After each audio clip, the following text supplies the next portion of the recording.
So this right here is a video by Willie, and it's a video on the pre-patch. TBC pre-patch, everything you need to know. That is a bold statement, and with the pre-patch being here just about now, it's time to get a refresh on what's up in the pre-patch. My cat is once again, the second I start recording and or streaming, the cat goes insane, but yeah, I'll be linking this down below.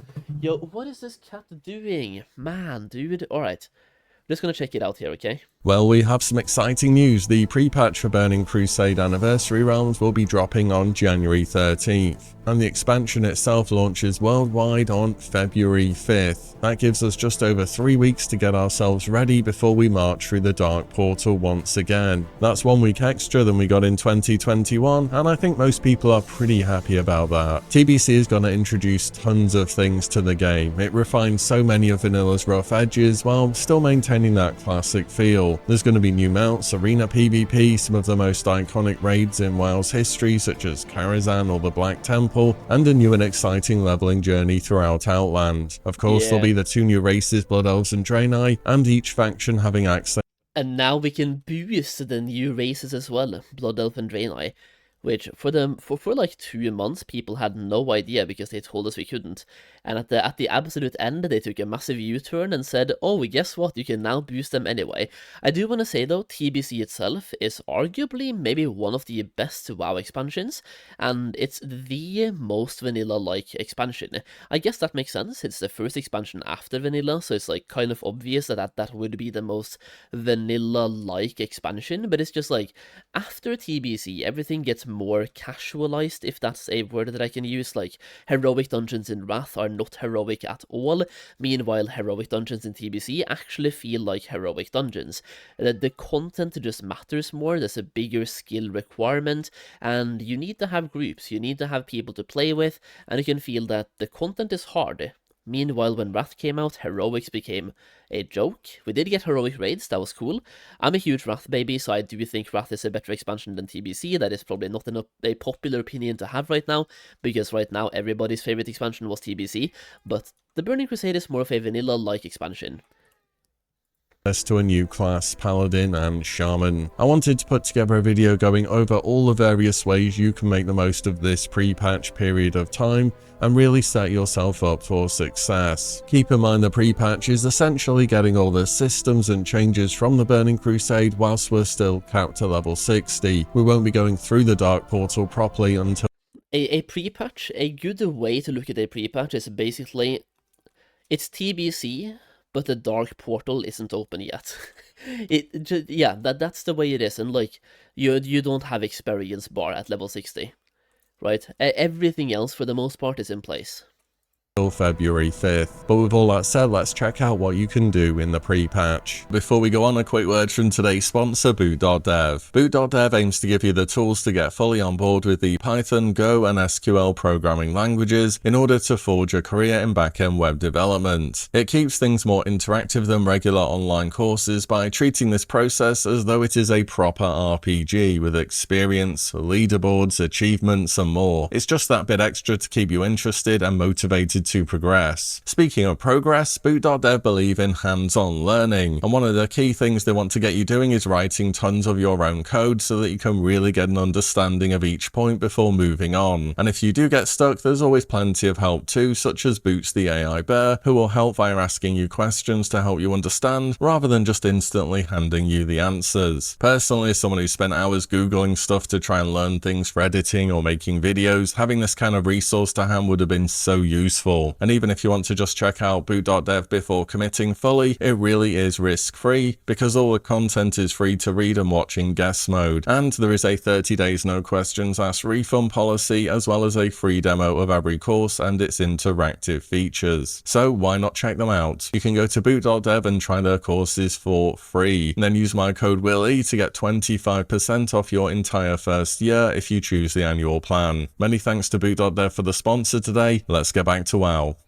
Let's start with the leveling, because this is one of the biggest changes and something which I hear a lot of people asking about. The leveling experience in the pre-patch is overall about 30% faster than it currently is in vanilla, which is quite a big improvement. This change comes from quite a few different areas. First of all, experience required is reduced by about 15% between levels 20 and 60. Experience gained from quests between levels 30 and 60 has been increased by up to 40. Yeah, honestly, like, the TBC pre-patch to me is the best time to level in Classic WoW. Leveling still feels classic. Each level feels like it matters and takes enough time to where you feel like you're working for the reward you're getting. But it's not like you're being fed the levels all the time. Like when the Wrath pre-patch starts and leveling becomes even faster, it starts becoming too fast and you don't experience the entire world, right? TBC to me is absolutely peak vanilla WoW leveling. There's almost no time in the game where you're stuck and you're wondering where to go. You can even sometimes start skipping out on zones. When it comes to, for example, as Alliance players in Classic WoW, usually you are skipping between level 44 and 48 or something. You're grinding 4 levels, killing mobs, and that is the optimal way to level. Meanwhile, in the TBC pre-patch, you just have a seamless questing experience from start to finish. It honestly feels quite great and feels still vanilla-like. 40%, and this applies to dungeon quests too. There are a ton of new quests added in Dust Swallow Marsh between levels 30 to 40. But it's like you said, it's about 30 to 35% faster. You can get it to be even faster as well if you have been prepping, but in that case it would still be faster in Classic as well. Like if you have one level 60 and then you level up another level 60 in phase 6 where you have a bunch more quests available like the Argent Dawn Hand-ins in Eastern Plaguelands, and you prep by having those, and you buy yourself Green Hills of Stranglethorn, all of those quests, you make it go faster by default. So it's not really anything to do with the TBC pre-patch, but leveling can be way faster. Overall though, it's between 30 and 35% faster than Classic WoW leveling, due to a combination of number 1, having more quests like the one he's talking about here, the quest hub in Dustwallow Marsh, and also a lot of quests, especially dungeon quests and elite quests, give you more experience. And then at level 30 plus, you also need less experience to level up as well. It's a combination of everything. Which is available to both factions. Outdoor elite zones such as the ones in Stromgarde and Arathi Highlands or Jinthoralor in the Hinterlands are going to be easier in non-elite as well, whilst having the same rewards. And dungeon drops and quest rewards are also getting buffed across the board. So really, if you've been thinking about leveling a new character, the pre-patch is genuinely going to be a great time to do it. And from what I've seen lately on servers, there are still plenty of people out there leveling the traditional way in the open world. And it's not the case there. Yeah, dude, like, even for me, I was leveling a rogue right before the pre-patch came out, and I got to level 60 a few days ago on the rogue.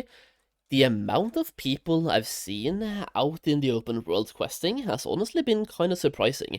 Even after they announced that you can level or like boost a Draenei and a Paladin as well, or a Draenei and a Blood Elf, I mean, in the pre-patch, even after that, I still see a bunch of people leveling characters in just about every level range. It's kind of cool.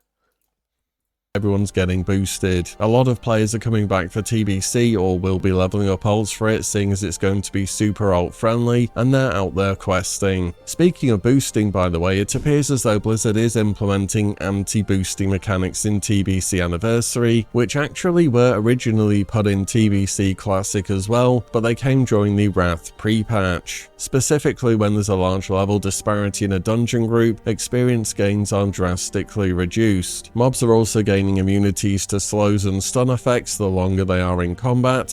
RIP mage boosting, man. Every mage booster is in shambles right now.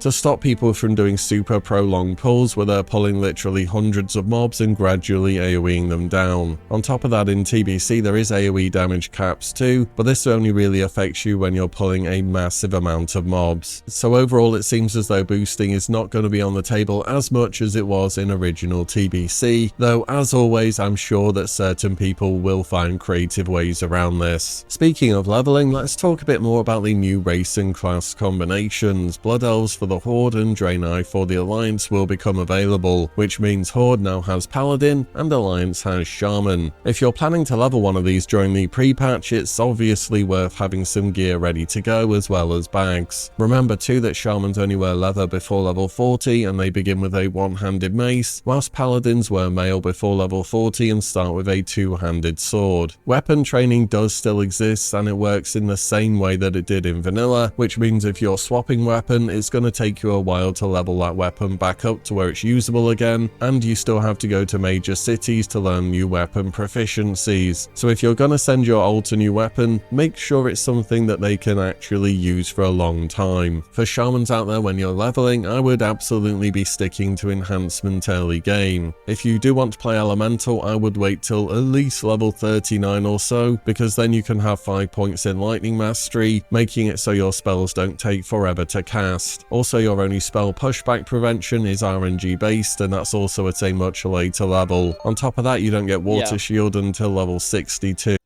Most people, when it comes to leveling, they usually go enhancement at the start, and I believe you want to go elemental around level 30, maybe level 40. Level 30 or 40-ish. But even then, like, if you're elemental and you're questing, for example, whenever you're being, like, hit by a mob, it disrupts your casting time. So for me, I'm just gonna level enhancement all the way, but I mean, I prefer enhancement gameplay anyway. Also, PS, the first thing you said when coming into my stream is that my voice is annoying, and you're asking why Automod checked your message. You don't need to say that. If you don't like the way I talk, just don't listen. Why are you making a big deal of this? You've asked twice. You know why Automod checked the message.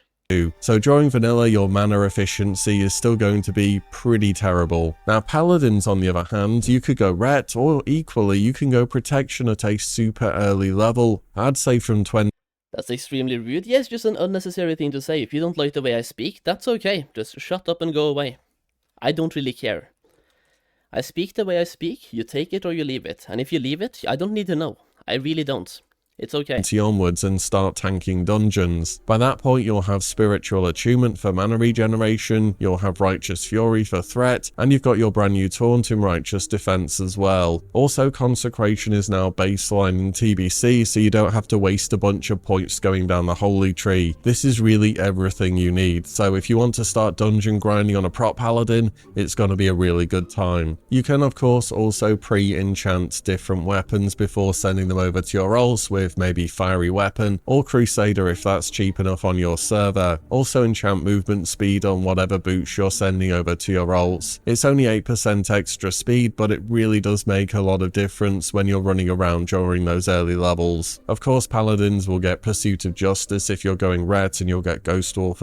Yeah, like, for example, Pursuit of Justice, the Ghost Wolf talent, and also the minor speed enchant on boost are going on boots are going to be extremely relevant for leveling, because there's a lot of traveling when it comes to leveling, whether you're traveling from zone to zone or simply from quests as well, going from quest NPC to quest objective back to the quest NPC. A lot of your time when you're leveling is simply spent traveling, and until level 30 you don't have a mount. It used to be level 14, but now it's level 30 with the pre-patch, right? As a shaman, but still having that little movement speed boost early really is noticeable. I also want to mention here that Blizzard will be allowing a standalone purchase of a character boost, so you can instantly get to level 58 with some gear, and unlike last go around of TBC, this time you can use the character. Here's the thing, I don't know how to feel about this, by the way, because I don't mind the fact that we can boost Blood Elf and Draenei by itself. Like, that fact to me is not really annoying, because there's a lot of dad gamers on Anniversary, and it's not like WoW is pulling in a lot of new audience, so the core audience just gets older and older, has more responsibilities in life, and can generally game less, and they don't want to spend their time in a pre-patch leveling a character and or scheduling time of work to level up said character. So I don't mind the fact that you can boost these races. What I do mind is that for 2 months, when they announced the pre-patch back in November, by the way, they said explicitly that you cannot boost these races, and now, 6 days before the pre-patch, they go back on their word on that, and they take a massive U-turn, and they say, oh, now you can. So people have been living for 2 months thinking you can't, and thus they have been prepping to level up their paladins or blood elves and their Draenei, because they don't have the same time to actually level in the pre-patch. So they want to make sure that they could level up these characters by, for example, getting enchants, Crusader, minor minor speed on boots. A lot of these people that prepped their characters are these dad gamers that want to have these new races and these new classes at level 60 before TBC. But they don't have the time to level up unless they can somehow enhance their leveling experience. And now they are just gonna buy the boost instead. Boost on both of the new races. So if you're shorter on time or don't want to level again, then you can do this instead. These as usual, lack of communication. Yes, that is the thing that I have a problem with here. The lack of communication and the lack of information when it's necessary. Because, like, it's not even just lack of communication in this case, it's them not being decisive enough as well. Because they told us for 2 months that the boost is coming, but you can't use it on a Blood Elf or a Draenei, and then 6 weeks before, not 6 weeks, 6 days before the pre-patch, they go back on their word on that. I just don't get it. I really don't. Maybe I'm standalone stupid. boost will be sold on January 13th, as I understand it, when the pre-patch starts, and the price should be $40 because that would match what the boost was back in 2021. Now, boosts somewhere are typically $60, but again, if it matches what it used to be, it should be. Yeah, I've been calling $40 by the way, myself, 39.99. And anybody who's been in the streams, that's what I've been calling. Now, I do know that, for example, retail boosting, and I think mop boosting as well, Mist of Pandaria, is 60, but I don't think that's gonna happen here. We'll see though. 40. I think since 2021 there's been more than enough discussion on boost good or bad, but it's there and it's something that you can do. For me, there is something fun about gradually learning and playing a class from level 1, but time is a thing and Blizzard is sure to do well off this move as well. So just be aware that this. Yeah, it's like Ladigon said in chat as well, it's $40 to skip probably 80 hours of leveling. It's a really good deal, and that sucks to say because I think we're already giving Blizzard too much money. But in this case, it is a good deal. It is what it is. Will be an option for you. As you're leveling, you'll be buying your mount too, or if you're a paladin, you just go to the trainer and get it for free, which is pretty nice. And how mounts work is different in TBC too. The cost of the mounts is now cheap, but the riding training is the expensive bit. So really now it works the same as learning any new tier of any profession within the game. You will still need Exalted though to learn other factions mounts. Another big change is that normal 60% speed mounts can now be purchased at level 30 down from level 40. This was a change originally made super late in TBC, but since we are playing on the final patch, you can expect that too, so make sure you're heading to learn your mount at level 30 instead of 40. Also, in case you are wondering, the epic mounts for Warlock and Paladin, Dreadsteed and Charger are not learnable from class trainers in TBC. You still have to go out and do the full quest, but these mounts don't get moved to your trainer until Wrath of the Lich King. Next up, let's talk professions. So flasks are still very competitive in TBC. Supreme power is only 10 spell power behind the. For many people, if you're doing professions, by the way, they get way easier to skill up in the pre-patch. Many crafts grant skill points like more than they did in Classic, so something that went grey, for example, is now gonna stay green for longer, and something that went green will stay yellow for longer as well, and giving you more skill points for the crafts you're already doing. And for mining, if you have a mining character like me, you can smelt pretty much all the way in the pre-patch. Meanwhile, in Classic, you can't smelt all the way, and there are some very weird stages in between smelting where you have to farm for quite a bit, by the way. So if you're leveling and mining before the pre-patch, you probably spend, let's just say, 8 hours of actually mining. In the pre-patch, you can spend less than 1 hour actually mining, and just buy the ores, smelt, and sell the bars. And for the most part, you make your gold back from the bars as well, because people need them to skill up blacksmithing, engineering, jewel crafting also still uses bars. So yeah, you get the gold back.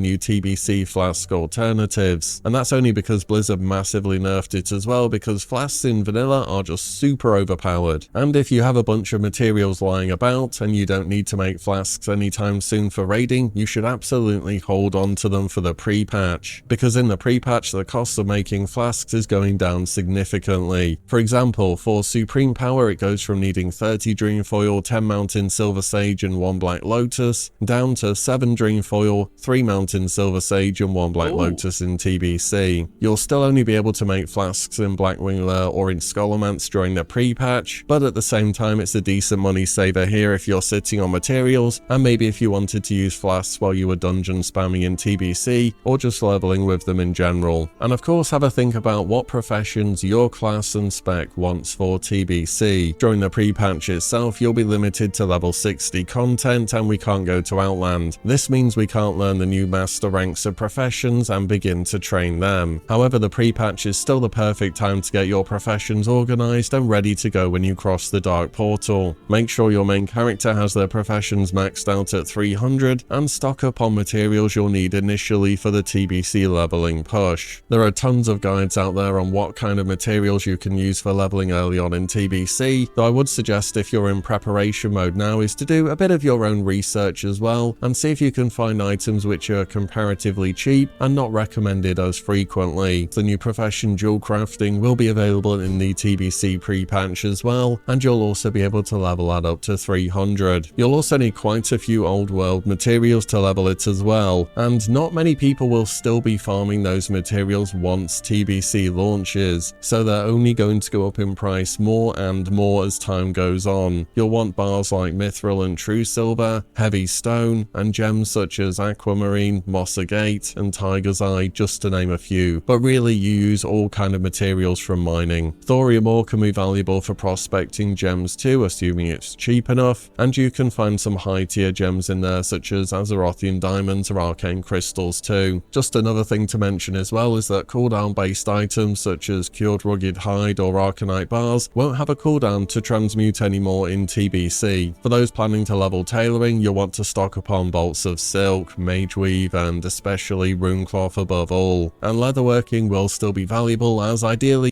Is there a reason why Blizzard needs 24 hours maintenance with TBC pre-patch? I think this guy, Foibles, or whatever the name is, on Twitter, or X, I guess it's called now, he made a tweet on it. He basically explained why. We can take a look at it after, and I don't know what the actual... Yeah, we can take a look at it, maybe. But they did explain why, yeah. you want one person per party who does have this profession. Drums of Battle did get nerfed, so you don't need 4 people to rotate them anymore for 100% uptime, but it's still a good profession that a lot of people will benefit from. For alchemy, I think Drums of Battle now is way more useful in dungeons, right? When you do, if you don't have a shaman, because with shaman and heroism or bloodlust being raid wide instead of group only, drums will be way less used now, right? It will only be used if you don't have any shaman ever. Ice Cap and Golden Sand Sam are used to level some early skills up past 300 in TBC, and they tend to be. But you can also loot these in TBC, so like the demand is still there in TBC, but so is the supply. So anybody who's really trying to milk this for profit, it might not be as good of an investment as you might be thinking. Especially if you think that they're good because you don't get them anymore, the supply is still there in TBC as well, like in Outland.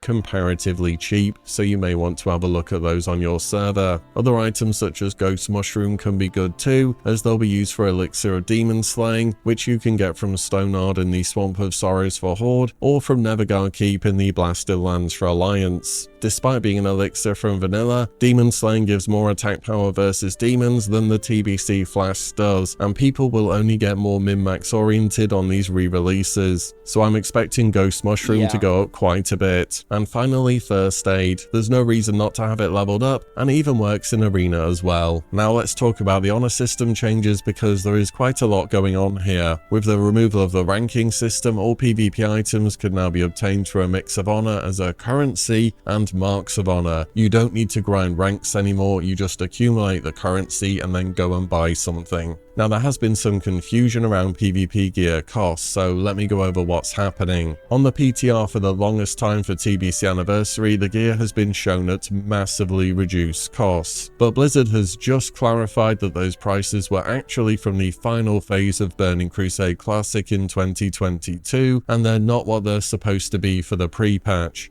Yeah, if you go on the PTR right now, by the way, you can see the actual prices. Well, it depends on what they're doing when this video comes out, but as of right now during the stream, they have updated some of these prices.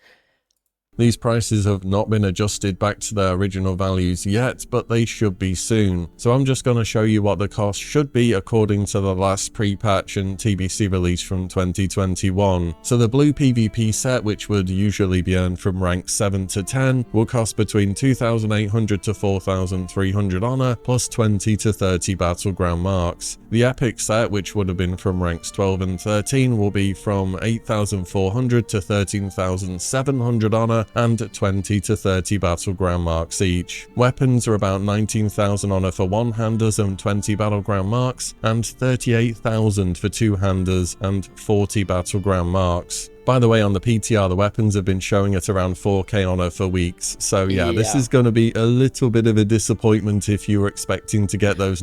A little bit of a disappointment? What do you mean? They 10 time the what you need.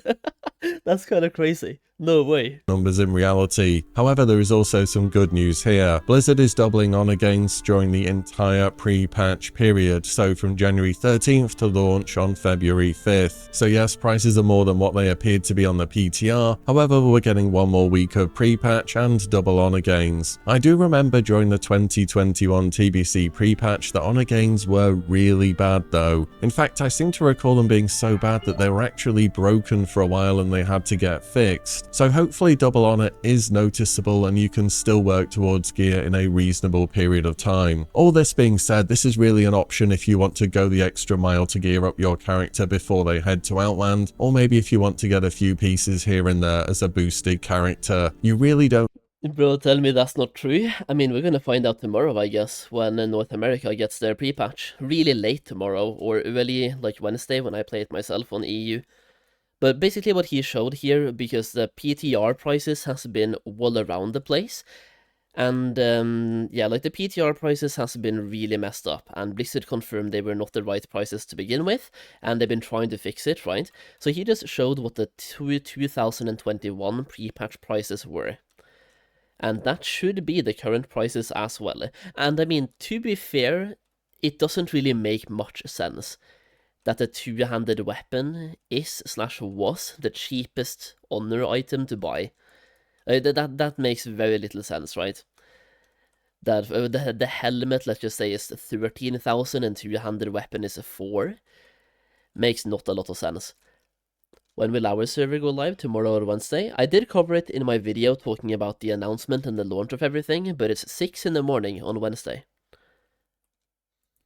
Need to do this, it's just something that you can do if you want to give yourself a little head start. You can also see the TBC Blue Honor set there, which you can buy once you hit level 70. For these we're looking at about 10,500 honor and 10 battleground marks for items such as gloves and shoulders, up to about 17,000 plus 15 battleground marks for chest pieces and legs. Another thing to understand is that honor should have a hard cap of 75,000 in the pre-patch, and if you're looking to plan ahead and you want to buy that TBC gear as soon as possible, you could theoretically farm this amount in the pre-patch and be good. That's what I'm doing, by the way, at least on my rogue, maybe even on the more classes as well. It depends on how fast the honor grind is in the pre-patch. But I'm doing it on one character at least. To spend it once you hit level cap. You can also stack battleground marks up to 100 in the pre-patch, which is up from the 20 limit that exists in Classic right now. The Alterac Valley rework will also be in effect during the pre-patch. This will mean the Horde starting cave has been moved way further south, and the battle will now end when reinforcements are depleted or when the enemy leader dies. Reinforcements are lost upon player death or when you lose an objective such as bunkers or lieutenants. It's essentially a secondary wing living condition if the game turns into a turtle. All PvP mounts will cost 30 of each Battleground Mark of Honor, so Aldrich Valley, Arathi Basin and Warsong Gulch. Honor also doesn't decay anymore and will be immediately available to spend when you earn it. So if you want to gear up a fresh alt or a new character before TBC launches, AV is going to be calling your name right about now. Especially whenever that holiday weekend lands for AV, it's gonna be real busy. Yeah, my plan for the pre-patch, by the way, based on the looks of it at the moment, is to level up a Draenei Shaman on the weekdays and do PvP on the weekends. So Friday, Saturday and Sunday, we're probably going to be spamming quite a lot of PvP and try to find some pre-mates, otherwise I'm just going to be pugging. Do a lot of PvP, and on the weekdays we level up a Shaman. So based on that right now, that would be Wednesday and Thursday, we're doing Shaman gameplay and trying to get as many levels as we can on those 2 days. And then we start gearing up both the Rogue and the Warlock and possibly the Paladin in PvP over the weekend. So I'll probably try to split the gameplay a little bit. I'm going to be focusing mostly on the Rogue, but I want to do a little bit on all 3 characters on every weekend, because like, it's a different battleground every weekend. There is also PvP gear available for the new race class combinations too, so if you are heavily invested into your new Shaman or Paladin, this is a great option for gear outside raiding. Let's end off with a few more random thoughts or things you may want to consider. So if you're missing any spell ranks that are currently learned via tomes from AQ20 or other various dungeons, especially not doing boost, I'm boosting a Druid, and I don't think I want to buy 2 boosts. Like, I enjoy leveling, I'm not one of those people that look at leveling as a chore, and it also gives me a reason to stream more in the pre-patch. So to me, I look at it as content, plus I genuinely enjoy leveling. Especially the expensive ones such as Battle Shout, Eviscerate, maybe Ferocious Bite. These will now be sold by your class trainers with the pre-patch. Every single class has spells that are learned via tomes, so when the pre-patch hits, go to your trainer and just learn everything you can there. This even saves you as a mage from having to go and do that quest in Diamol for the highest rank of Conjure Water. Again, it will just be on your trainer, so go and check them. Enchanting changes in TBC too, so if you had a level 5 bank ult that disenchanted everything, that's not going to work anymore. You now need to raise your enchanting skill in order to disenchant higher level items, so if that's something you still want to have available in the future, you can plan for that now. You'll need to be at least level 35 to learn Artisan Enchanting to disenchant all items from vanilla, and level 50 to get Master Enchanting to disenchant all items from TBC. The pre-patch is all Yeah, exactly, White Tower, that's what I'm thinking as well. I've already bought a bunch of gear. I haven't gotten the weapons enchanted yet though, and based on it not being a rush this time, plus we have 3.5 weeks, or 3 weeks, 2 days basically to level up, I'm probably not going to buy any weapon enchants. I might get one fiery weapon, just to like have one weapon for a while, but other than that, I'm just going to chill and level and try to like... I've gotten some enchants done while skilling up enchanting on my paladin anyway. So like, strength enchants on gloves, strength on boots, on bracers, health on chest, stuff like that, just because I'm skilling up enchanting anyway, so I might as well enchant my own gear while doing so. But I haven't gone out of my way to like get full Crusader on all weapons, right? But I've bought a bunch of quests, items that I can hand in. So, Green Hills of Stranglethorn, the item hand-ins for Eastern Plaguelands, power crystals in Ongoro, you name it. I've spent some gold there, and I feel like leveling is going to be pretty fast anyway. I'm pretty much assuming 60 hours of leveling time. Maybe faster, it kind of depends on how hard I want to go. Also a great time to have a yearly clean out of your bank and inventory, get everything set up that you need, save up gold for flying, make sure you have those random items you need to cast Greater Blessings or Prayers of Fortitude because you still need those in TBC, all that kind of stuff. And those are what I would consider the main things to be getting up to during the TBC pre-patch. Thanks again to boot.dev for supporting the channel. Their courses are free to view, so if you're interested, why not check them out via the links down below. And as always, honestly, I'm pretty interested in coding myself, and if anybody here has tried boot.dev, let me know some unbiased opinions, some non-sponsored opinions about it, either here in the chat or in a DM. I'm genuinely interested in coding. Thank you all so much for watching and listening in, and I'll see you all in the next one very soon. Okay, there we go. as you guys know, with when this video comes out of me watching this, the pre-patch is already out. I'm probably streaming my Shaman gameplay, my Shaman leveling, and we'll see how that goes, and then we'll do some PvP on the weekends as well. But I mean, you guys already know. Everything in the pre-patch. You know the honor cost, you know the mark cost of the PvP stuff. I'm once again planning on leveling up a Draenei Shaman during the pre-patch, do a bunch of PvP on the weekends, and hopefully get like this rogue right here will be my first level 70 in TBC, at least as of right now, that's the plan. So I need to get some rank 14 gear on the rogue, and likewise I want to cap my honor points going into TBC to at least buy weapons early in TBC, and maybe there's some good off pieces, you know, in TBC as well. So it's going to be a bunch of PvP, way more than I did back in 2021, because in 2021 I had a decently geared character, so I told myself, you know what, I'm just not going to do any rank 14 grind. So this right here will be the first pre-patch that I actually prepare my characters, I guess. Like, really prepare my characters gear-wise, because I've never really had to before, but this rogue is a brand new level 60. So I kind of want to have some gear on him before TBC comes out. If it's 40 marks for weapons, I'll be confused how double honor will help anyone. Same. I hope if it's 40 marks that they reduce it down to 20. If they're doing double honor, they should also half the cost of their marks. And I hope if it launches costing 40 marks, people spam the forums and ask for a mark reduction. Because, like, once again, how is double honor gonna help if you need 40 marks? If you lose every battleground, that is 40 battlegrounds, by the way, for weapon only. And if you win every battleground, it's still, like, what? 14 battlegrounds to get all of them. All the marks you need. That's a lot. That's a lot of battlegrounds.